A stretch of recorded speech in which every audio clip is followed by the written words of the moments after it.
Entonces presta atención.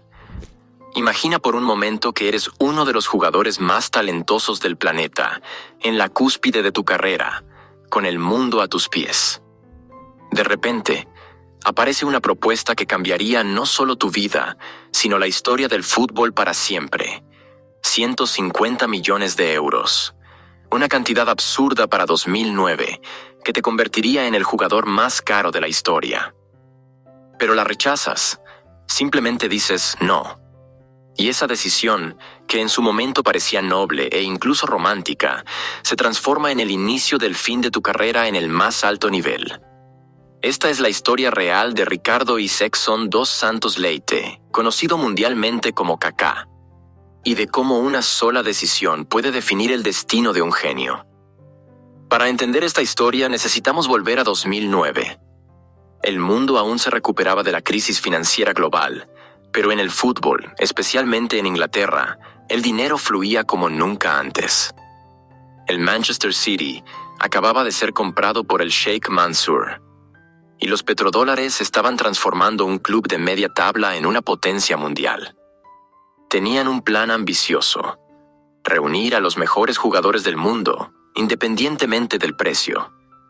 Y en lo alto de la lista estaba Kaká, que en aquel momento era simplemente incuestionable como uno de los 3 mejores jugadores del planeta, junto a Messi y Cristiano Ronaldo. El brasileño estaba en el Milan desde 2003 y había conquistado absolutamente todo lo que un jugador puede soñar. Balón de Oro en 2007, Champions League, Mundial de Clubes, títulos nacionales y el reconocimiento unánime como el último número 10 clásico del fútbol mundial. Su elegancia con el balón, la precisión en los pases, la finalización letal y esa capacidad única de decidir partidos en los momentos más importantes lo habían convertido en una leyenda viva con apenas 27 años. Pero algo estaba cambiando en el Milan. La era dorada llegaba a su fin. Las figuras estaban envejeciendo y el club comenzaba a mostrar signos del declive que se confirmaría en los años siguientes. Fue en este escenario que el Manchester City hizo una propuesta que sacudió las estructuras del fútbol mundial. 150 millones de euros de transferencia para el Milan, más un salario estratosférico para Kaká que lo convertiría en el jugador mejor pagado de la historia. Para tener una noción del impacto, esa cantidad era casi el doble de lo que el Real Madrid pagaría por Cristiano Ronaldo apenas unos meses después. Era dinero suficiente para comprar equipos enteros. Era una propuesta imposible de rechazar, al menos en teoría. Pero Kaká tenía otros planes. Desde niño, alimentaba un sueño que iba más allá del dinero: jugar en el Real Madrid. El club merengue siempre representó para él la cúspide del fútbol mundial, la institución más gloriosa del deporte. Cuando era niño en Brasil, veía los partidos de los Galácticos en la televisión y se imaginaba vistiendo esa camiseta blanca sagrada. Zidane, Ronaldo, Roberto Carlos, Figo, esos eran sus ídolos, y él quería seguir sus pasos en el Santiago Bernabéu. Para Kaká, vestir la camiseta del Real Madrid no era solo un cambio de club. Era la realización de un sueño de la infancia que valía más que cualquier cantidad de dinero. La decisión conmocionó al mundo del fútbol. Comentaristas, periodistas e incluso otros jugadores no podían comprender cómo alguien podría rechazar una cantidad tan absurda. Pero Kaká fue categórico en sus declaraciones.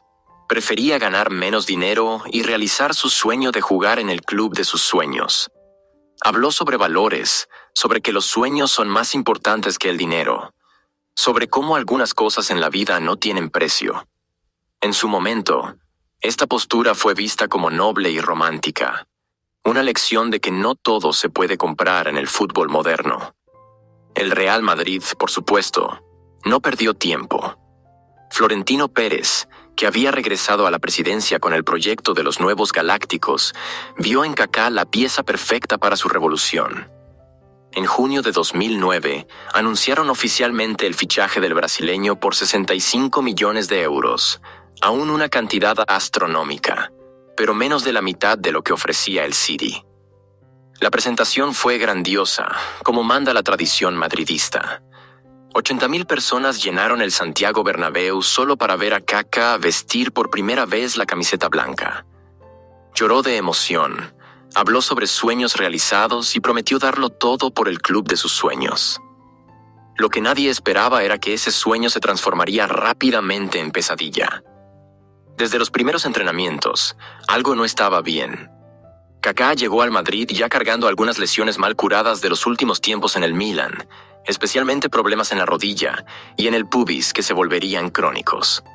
Pero lo más grave era que el fútbol estaba cambiando rápidamente, y el estilo de juego del brasileño comenzaba a volverse obsoleto.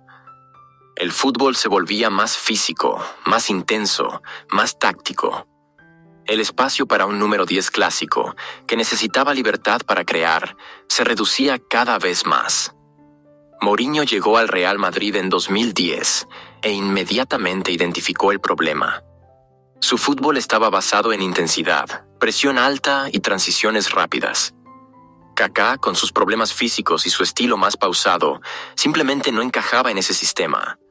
El técnico portugués intentó algunas adaptaciones, pero quedó claro que el brasileño ya no podía seguir el ritmo alucinante que el fútbol moderno exigía.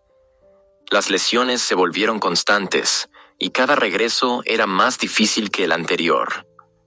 Lo que hacía todo más doloroso era ver cómo otros jugadores que llegaron al Madrid en la misma época prosperaban. Cristiano Ronaldo, que costó solo 15 millones más que Kaká, se transformó en la mayor leyenda de la historia del club. Benzema encontró su lugar en el sistema y se convirtió en pieza fundamental. Xabi Alonso aportó la experiencia y calidad técnica que le faltaba al mediocampo. Mientras tanto, Kaká veía cada vez más partidos desde el banquillo cuando no estaba en el departamento médico. Los números cuentan la historia cruel de esta decadencia. En la primera temporada, aún logró marcar 8 goles en 25 partidos, números modestos para sus estándares, pero aceptables considerando la adaptación. Pero a partir de la segunda temporada, con Mourinho al mando, su participación se desplomó.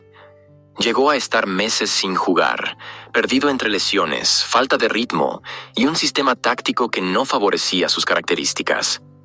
El genio que una vez fue considerado mejor que Messi y rivalizaba con Cristiano Ronaldo se había transformado en un jugador común, más luchando por una oportunidad. La prensa española, que inicialmente lo recibió como a un rey, comenzó a cuestionar no solo su rendimiento, sino también su actitud. Hablaban de falta de garra, de acomodamiento, de pereza. Kaká, que siempre fue conocido por su profesionalismo ejemplar, de repente era retratado como un jugador mercenario que solo estaba cobrando su salario millonario. Cada aparición pública se transformaba en una sesión de preguntas embarazosas sobre cuándo volvería a jugar bien o si estaba pensando en dejar el club. Lo que más dolía al brasileño era la conciencia de que tal vez había tomado la decisión equivocada 3 años antes. Si hubiera aceptado la propuesta del Manchester City, estaría en un club que estaba construyendo un proyecto ganador, con mucha menos presión y expectativa. El City estaba armando un equipo gradualmente, con paciencia, mientras que el Real Madrid exigía resultados inmediatos. Además, la Premier League, con su estilo de juego más abierto y menos táctico que la Liga, tal vez fuera más adecuada para sus características técnicas. Pero no eran solo las cuestiones deportivas las que pesaban. La decisión de rechazar los 150 millones del City significó que Kaká perdió la oportunidad de asegurar el futuro financiero no solo suyo, sino de varias generaciones de su familia. Estamos hablando de una diferencia de aproximadamente 100 millones de euros a lo largo del contrato. Dinero suficiente para transformar completamente la vida de cualquier persona. Y esto sin contar las oportunidades comerciales que un club como el City, en ascenso meteórico, podría proporcionar.